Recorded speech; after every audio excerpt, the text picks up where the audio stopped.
We missed all you guys down in the Bahamas.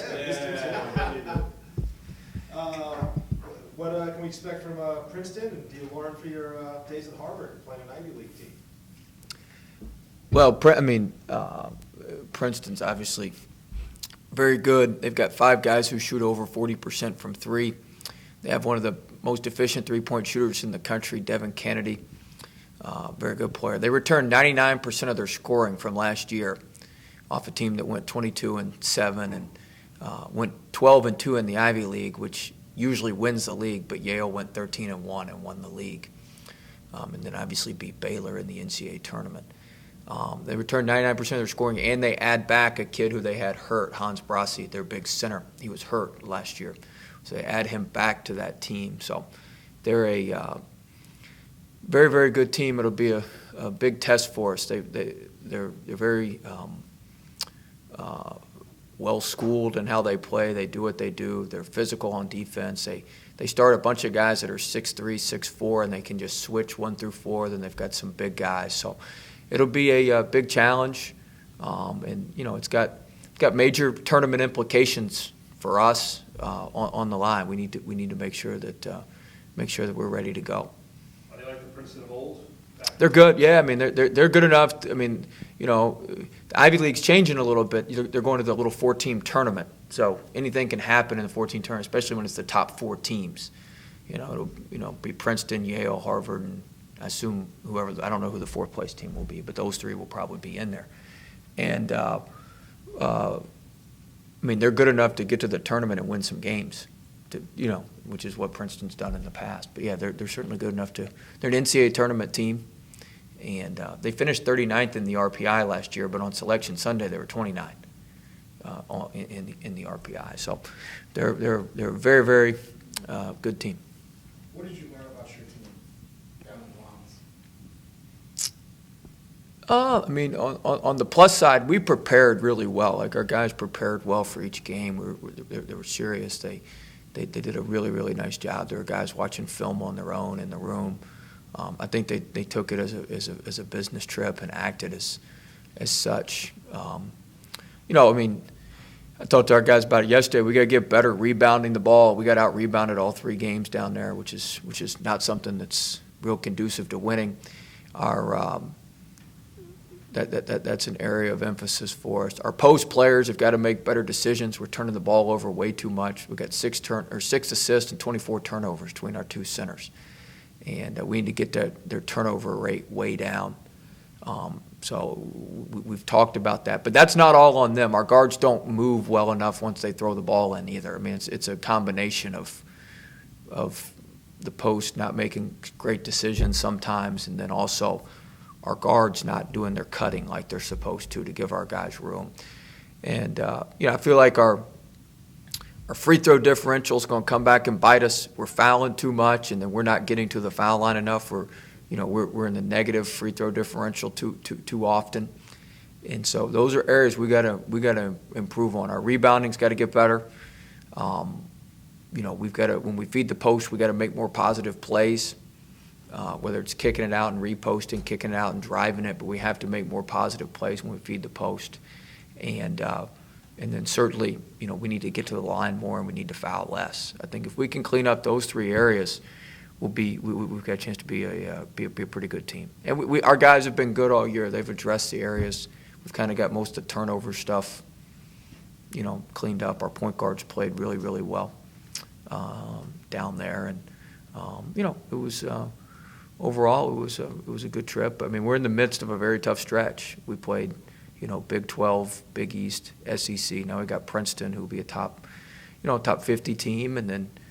If conservatively top 50, then we've got a Big 10 team or Big 10 team, and then an ACC team. This is not an easy stretch for us. We got to take it one at a time. But you must be feeling better than you did to start the season when we tried to cheer you up, and it was all gloom and doom. You beat an SEC team and you beat a Big East team, and you perform on that big stage. It's got to make you feel better. Yeah, I feel better. You're disappointed that we couldn't finish off the Baylor game. But Yeah, I mean, you feel like we're making progress. We're making progress, but we've got to keep making progress. If we just stop where we are right now, we're not going to be very good. We're going to be in a lot of close games. We made some plays in the St. John's game. We ran some offense, but we still, there's some things that we can still improve on down the stretch in games. So, I mean, we're certainly heading in the right direction, but we've got a lot of work ahead of us. Do you feel at least like you found the right combination to motivate the team? I think the team's doing it more internally. I mean, we've got we've got some good internal leadership now, which is helping us. And I mean, those guys, they took everything serious down there. I mean, it was a total team effort. My staff did a really good job staying up through the night, getting scouting reports ready, and our players did a good job executing for the most part what we told them to do. But I mean, we had some lapses too, which allowed teams to get back in games or stay in games. Tomorrow night's going to be big for attention to detail, which I talk about all the time. I mean, if we don't have great attention to detail tomorrow night, it'll be, they'll cut you up pretty good. Johnny Williams, it seemed like in those games, especially the last two, he grew up big time. Oh, he's just been phenomenal. It's what happens when you work hard. He's worked it really hard, and good things happen when you work. And really proud of him. Starting to get a real good voice on our team. Guys are looking to him, and I mean he works. I mean those were huge free throws he hit at the end of the St. John's game to step up there and knock in that 1-on-1 when we needed those. And I thought in the Baylor game he really defended well for the first 20-25 minutes, set the tone in that game. We all got a little worn out, and their big bodies just kind of wore us down the stretch a little bit, but he's playing at a very, very high level right now. I mean, our backcourt's playing well. All those guys in the backcourt are playing pretty well. I think we're getting enough out of our bigs. I wish we could go a little bit more. If we could just get, we could get a little more production from our wing spot, we'd be really, really humming. Now we had some guys step up. We had Derry hit a couple threes. We had Doug Brooks go for 8 against L. We've had some guys step up, but I'd like it if we'd have a little bit more consistency with that spot. But our 1s and 2s are playing well. Our 4s and 5s are doing enough. If we get a little bit more from that 3 spot, we'd be in good shape. Can you pinpoint one spot in regards to the 3 through the 5 as to what's missing, what's not clicking amongst those 3? I think that I wouldn't say it's not clicking. I mean, I think, one good thing is, Hamdi had a good game against Baylor, and then Mo didn't play as well. Then Mo played well the other 2 games. So we've got, we can usually mix match it enough to find one guy who's ready to go. Tillman didn't play his best against Baylor, but responded and had 2 really good games against St. John's and LSU. So we're able to kind of, we've been able. It's just not steady where you're going to get certain production from some of those spots. But we've been able to mix it and find a 3, a 4, and a 5 each game that can produce, and we may just have to keep doing that. I don't mind doing that because you never know who it's going to be on a given night. A week ago here, we talked about the importance of this tournament on a kind of like national resume, a national exposure scale. You take Baylor down to the wire, you beat a Big East team, you beat an SEC team pretty good. How pleased were you with kind of, the portfolio you guys? Well, we did the best we could with what we were given. We put a lot into the Baylor game. We had worked this summer on Baylor. Like some of the practices for Spain, we had spent working to prepare for that game. So, we put a lot into it. It was a gut punch to turn around. We had a 7-point lead. We played maybe our best half, that first half. I mean, we were humming.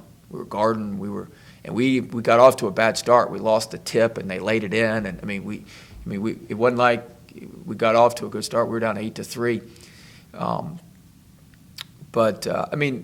To get put in the losers bracket, that's the best you can do, is to win those other 2, and we won those games. But certainly, would have liked to have finished off the Baylor game better. But I do think we got better as it went on. We were in the same position against LSU. We were in against Baylor, and we were able to pull away in the second half as opposed to let them come back. So I think we got better over the week. Even in the loss against Baylor, do you think it served as a little boost of confidence for some guys, showing they could play against some top teams? No, I mean, we think we can play against top teams. I mean, I thought we were going to beat them. I mean, that's not. We're not into moral victories or any of that sort of stuff. I mean, you either win or you don't. And we didn't make enough plays down the stretch. They bottled us up. I mean, to give them credit now, they're huge, and they just wore our tail out in the second half down low. I mean, there was a couple plays that. I mean, sometimes it just comes down to one positive for us, and I'll frame it like this. You know, in our league, there's 3 or 4 rebounds a night that Justin Tillman's probably the only guy in the gym who can get them.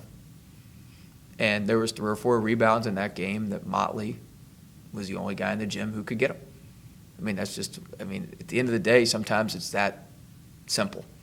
As stupid as that sounds. But, I mean, usually we're on the receiving end of that good fortune. And then when you run into a 6'10", 7'5" wingspan version of that, sometimes that makes it a little bit, and you got some foul trouble, and you don't have, you've got to have 6'3" and 6'4" guys down there trying to check him out. I mean, sometimes it's just their guys a little bit longer, a little bit more athletic. There's not a whole lot you can do sometimes. But, I thought for 25 minutes we played really well, but it takes 40 minutes of really, really good basketball to beat a team of their caliber. Make no mistake, they're really good. They got everything you need. They got a 7-foot center, a 6'10" 4-man, a point guard who can shoot. They've got a 3-man that's as big as Mo.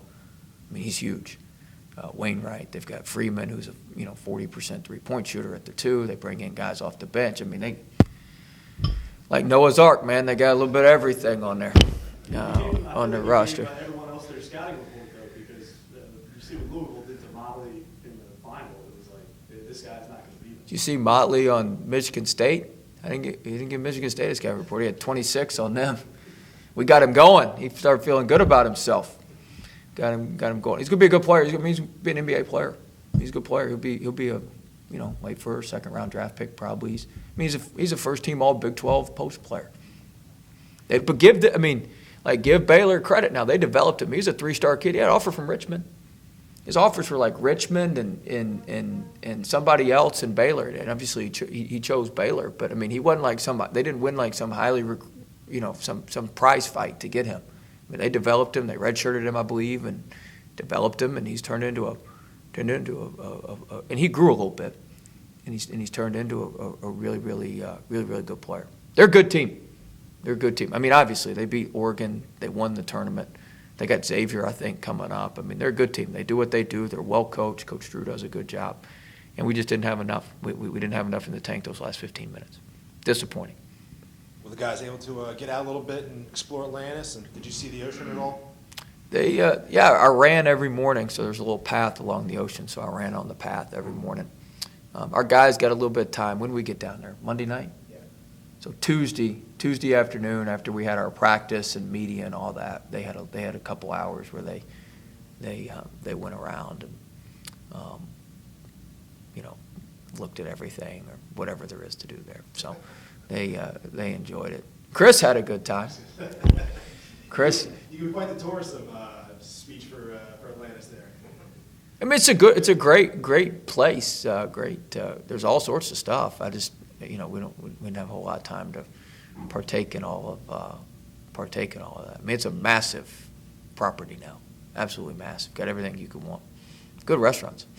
You mentioned the different conferences that you're going to play against the next, 4 or 5 days before you go into conference play. How big, I guess, will the next week and a half be for you guys to face those? Well, everything's big. I mean, every game for us in the non-conference has implications in March, and so you set the schedule up to where that stuff, everything matters. I mean, we play in Princeton because they're a good team, and they're gonna be a really, really good team in March. They're gonna be the favorite. They are the favorite to win the Ivy League. Illinois had a couple setbacks, but they're picked middle portion of the Big Ten, and certainly the Georgia Tech was a return on a home and home, and then Old Dominion's really good. We saw them down there. We played Middle Tennessee State again, who beat Michigan State, who, with UAB as the favorite to win Conference USA. So I mean, yeah, we've got a lot of lot of opportunities here to pick up some good wins. You got a chance, I guess, to scout, or were you a little bit down the road? Yeah, we got to see them. They got to see us a little bit. Be quite a game when we go down there. I think they're retiring Bazemore's jersey, and they'll have all sorts of other extracurricular stuff going on, I'm sure. You had 3 games in 3 days. You give kind of a window into what you can expect come March. Yeah, hopefully we can play 3 in 3 days at the tournament. That'd be good. I mean, we're advancing pretty deep. Yeah, I thought our guys are in great shape. My strength coach, Coach Golden, and Travis, his graduate assistant, have done a really good job. I thought we were in really, really good shape. I thought we responded well. I thought we did a good job with our prep. I thought our guys were locked in with what we were doing. And so I thought, I thought overall it's something we can probably lean back on and experience. Now, you can't lose the first game, but it's something we can certainly use as a teaching tool when we get to March. Hopefully.